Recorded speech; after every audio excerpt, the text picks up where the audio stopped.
Okay, good morning mga Karay Technology.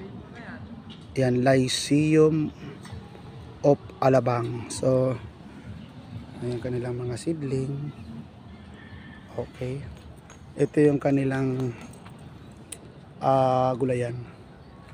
So, with me, yung aking mga partner in crime. Sa organic. Yan, organic farming.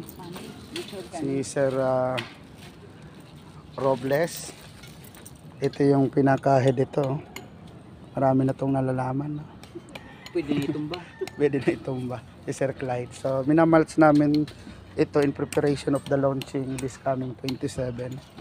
Ito na yung binigay ng Bureau of Plant na greenhouse. White House. Wala pang laman. Lalagyan ng seedling. At ito yung organic techno demo. Yan. So itutur ko kayo dito. Nakita nyo yung laman ng Lyceum of Alabang Incorporated. Ay insi ba? Oo. Yan. So pagpasok nyo po dito yung entrance, lalagyan po yun ng pangalan. Yan. Ito po magtad yung kanilang overhead na gapangan. Meron niyang gumagapang na passion po. Habang yung kanilang in-between, linagyan namin ng itong tinatawag nating walang katapusang pipino. Ayan, ready for pollination na yan. So namumunga na ito. Ayan, diretso tayo dito. Ito yung aming tinanim na harvest na ito, pechay. Tataniman ito uli ng ito, nakapagpunla na kami ng lettuce. Yan, so mga herbs yan. Yan, repellent. Oregano, Italian oregano, basil. Yan. Ito mga mais. So isa-isa natin yan. Na-harvest na dyan yung pechay, mustasa at ka-harvest lang ng kangkong. So ito, namumunga na ito. Yan. May mga bunga na ito. So dito nag-intercrop kami. So organic lahat ito ng itong sili. Yan, sili yan, at ito yung papaya. Yan, papaya yan. So mga papaya yan, marami. Okay. Dito naman talong. So makikita mo talaga yung technology. Papaya in talong. Intercropping. Yan. Daming bunga ng talong. Yan. Kita niyo yan. So yan. Yan. So ready to flower na rin mga papaya. Yan. So ito ay nasa heart ng Alabang. Malapit sa Bucor. Yan. Nabumunga na yung kanilang atsal. Yan yung mga bunga ng talong. Ito may sakit ito. Patatanggal na natin ito. Meron siyang papaya ring spot virus. Yan. Yan, so yan. Ito naman sweet corn. Ito yung sweet corn. So mga December pa ito ma-harvest. Okay yan. December pa ito. Yan, dami. So almost more than 1,000 square meter ito. Itong mga mani hindi nag-success. Ilan-ilan na yung tumubo. And yan ay walang katapusang kamatis. Sobrang dami. So naging challenge lang dito sa ampalaya at hindi nabalot. Pero may mga susunod pa. Yan, nagbubunga na siya. Ampalaya ito lahat. Kinukuhanan din ito ng talbos. Yan, ito naman kuhanan ng talbos ng sili. And yan na yung kamatis lahat yan. Mga kamatis. Yan, dami. So puro kamatis yan. Yan, lahat kamatis. Yan, may mga na-trap tayong fruit fly. So dito, area naman dito sa unahan is mga root crop, kamote. Yan, kamote. Kamote lahat yan. Yan. Kamote from the Bureau of Plant Industry, Los Baños at kamoteng kahoy. Yun lahat. Yan. So pagdating dito, ito yung demo natin ng tissue culture banana. Ayan, para hindi magkaroon ng damo, pinagapangan namin ng kamote yun, kamote kanina ang kalabasa. So para mabawasan. So ito mga nakakulong, nakarehabilitate, tinaatak kasi ay yan po ay yan siya ay kakao. Yung mga kakao. So mga kakao yan. So ito yung kamatis. Kamatis pula yan. Ito banana. Yan tissue culture saba. At may mga fruit bearing din tayo. So pagdating dito, yan. Meron tayo ditong munggo. So ang munggo ay also for control ng weeds. Weed control yan. Ito mga avocado.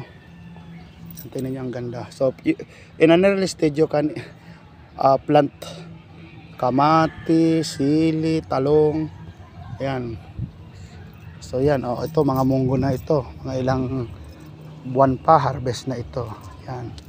So yan, may mga fruit bearing tayo dyan. At ito naman yung demo natin ng tissue culture na strawberry. So napakaganda ang tubo.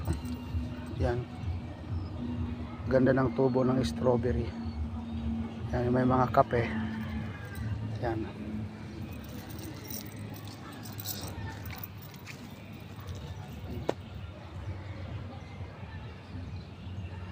So makikita nyo po talaga yung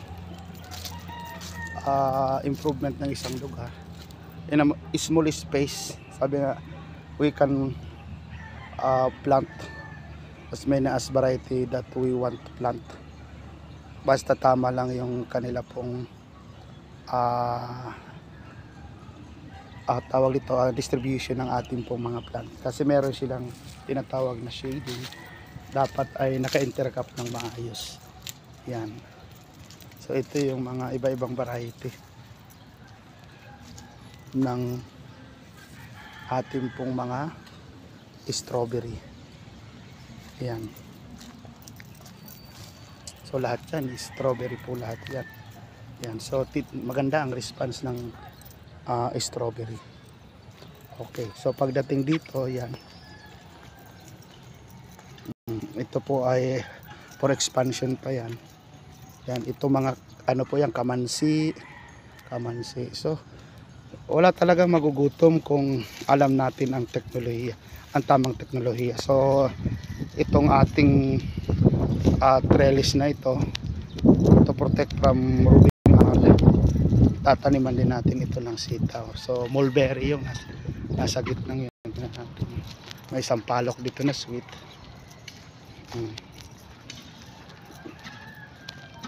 Yan. So yan meron diyang banana for shade, meron tayong kape, yan coffee. While waiting for coffee, nagtatanim tayo ng kamatis, chico, ita mulberry, malalaki na, nagbunga na nga itong mulberry. At ito yung ating chico. So yan, banana. So okay, nakita po natin ang development. Talaga ng mga una kong vlog ay bare na bare at wala. So ngayon napakadaming tanim. So yan. So yung upo napakalaki na doon sa taas. O yan yung bunga ng upo. So sa mga herbs and spices, ito yung mga additional na seedling. At ito gagawin natin yan na containerized garden dyan. Containerized garden, ibig sabihin mga containerized for our urban and peri-urban program. At meron tayong repellent ng Dell, yung ating garden Dell. Nandyan yung oregano. Nandito yung ating pong mga Italian oregano. We have also basil, yung ating holy basil, mint, java mint. Ito yung mga chives. Ito yung ating talinum, indigenous vegetable. Naalis dapat yung bulaklak para magkaroon ng maraming sanga. Yan. And we have also tarragon at yung ating red kamote. Yan, red kamote. So busitaw at yung nasa dulo ay mga busitaw. So sitaw, Yan, may sitaw tayo at luya. So yung luya, yan yung luya natin. And gabi, lagay din tayo. Upo ito, matagal ng upo. Nagbubunga pa rin siya. Yan, namumulaklak. So yan yung ating reserve ng ating greenhouse. So ito for cultivation, yan, and then tataniman ulit. So ito pa rin po ang inyong profesor na nagpapaalala sa tamang teknolohiya, Pilipinas, aasenso ka. Bye-bye. Ang kulang na lang pala dito seed production. Bye-bye.